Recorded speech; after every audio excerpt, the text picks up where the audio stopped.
अस्सलाम वालेकुम। अपने इस दिल को खाली छोड़ दोगे तो ये वसवसों का घर बन जाएगा। मायूसियाँ आकर डेरा डाल देंगी, गम तुम्हारे दिल का रिहाइश बन जाएगा। तुम अपने दिल को अल्लाह के ज़िक्र से आबाद करो, यकीन, तवक्कल और सब्र को अपने दिल का मकीन बनाओ। अपने दिल को कुरान की रोशनी से आशना करवाओ, अल्लाह भी तुम्हारे दिल को सुकून दे देगा। तुम्हें खौफ है तुम्हारे साथ क्या मामला किया जाएगा, तुम्हें डर है तुम्हारी दुआएं रद्द नहीं हो जाएंगी, तुम्हारा यकीन डगमगाता है क्योंकि हालात ऐसे हैं। तुम्हें ऐसा लगता है कि सब नामुमकिन है, मगर याद रखो अल्लाह अपने बंदों से बहुत प्यार करता है। वो जब किसी को दुआ की तौफीक देता है फिर उसकी दुआ को सुनता है, कबूल करता है। जो अब भी देता है, अल्लाह के लिए मुमकिन नामुमकिन जैसी कोई बात नहीं। वो जो चाहता है उसके लिए उसका एक हुक्म ही काफ़ी होता है।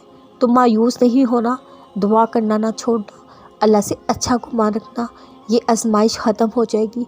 जब अल्लाह ने तुम्हारा नसीब लिखा था तब भी अल्लाह ने इस आजमाइश से निकलने का रास्ता लिख दिया था, भला वो तुम्हें नज़र ना आ रहा हो। जब दुआ की तौफीक नसीब में लिखी थी तब भी कबूलियत के असबाब भी नसीब में लिख दिए थे। तुम बस यकीन रखो अल्लाह की ज़ात पर।